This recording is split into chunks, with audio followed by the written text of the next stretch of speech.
আসসালামু আলাইকুম সুপ্রিয় শিক্ষার্থী, welcome to back our channel. আজকে আমরা এইচএসসির আইসিটি থেকে একটি ম্যাথ সমাধান করব, অর্থাৎ আইসিটি এর চ্যাপ্টার 3 সংখ্যা পদ্ধতি। এই সংখ্যা পদ্ধতির আমরা আজকে জানবো অক্টাল থেকে কিভাবে খুব সহজে দশমিকের মান নির্ণয় করতে হয়।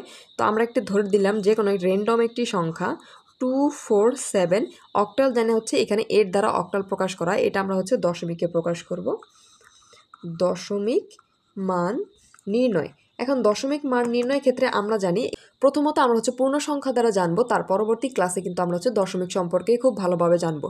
তো এখানে একটু লক্ষ্য করো, এইখানে এই যে ডিজিট রয়েছে 247, এই প্রত্যেকটি সংখ্যাকে আমরা 8 দ্বারা গুণ করে যোগ করে দিব।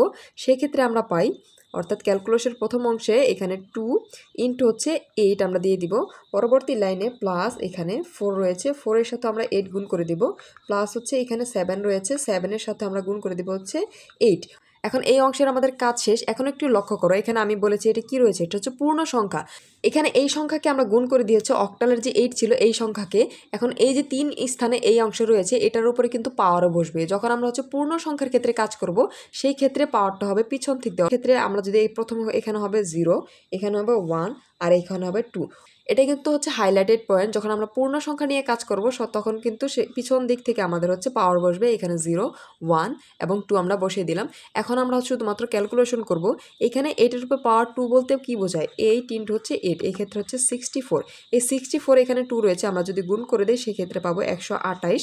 এবং পরবর্তী লাইনে প্লাস এখানে 8-এর উপর 1, অর্থাৎ একটি 8 রয়েছে, 8 দ্বারা 4কে আমরা যদি গুণ করি সেক্ষেত্রে আমরা পাবো 32।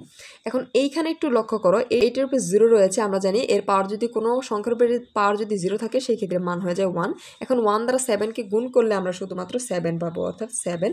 এখন যদি আমরা যোগ করে দিই, অর্থাৎ এই টোটাল অংশ যোগ করলে আমরা পাবো 167, অর্থাৎ এখানে রয়েছে 7 2 9, 9-এর সাথে আমরা যখন 8 যোগ করবো হয়ে যায় 17, 17-এ 7 হাতে থাকে 1, এখানে হবে 4 আর 2 হয়ে যায় 6 এবং এখানে থাকে 1, এই।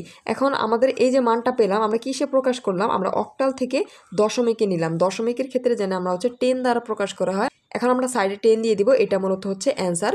আশা করি এখন তোমরা যে কোনো সংখ্যা, অর্থাৎ যদি পূর্ণ সংখ্যা থাকে অক্টালে, সেই অক্টালের মান খুব সহজে দশমিকে প্রকাশ করতে পারবে। এখন তোমাদের প্র্যাকটিসের জন্য আমি দুটি ম্যাথ দিয়ে দিচ্ছি। এখানে 2 9 4, এইটা অক্টালে রয়েছে, এটা তোমরা দশমিকে প্রমাণ করবে, অর্থাৎ বের করবে। পরবর্তীতে এখানে দিলাম 3 6 7 এবং আরেকটি এখানে 9 4 3। এই যে 3টি ম্যাথ রয়েছে, যদি এই ম্যাথটি বুঝে থাকো তাহলে এই 3টি ম্যাথ তোমরা দশমিকে প্রকাশ করে অবশ্যই কমেন্ট সেকশনে জানাবে। এই ম্যাথটি তোমাদের কেমন লেগেছে, তোমরা বুঝতে পেরেছো কিনা, এবং পরবর্তীতে তোমরা কোন টপিকের ক্লাস চাও অবশ্যই কমেন্ট সেকশনে জানাবে এবং আমাদের সাথে থাকবে। ধন্যবাদ।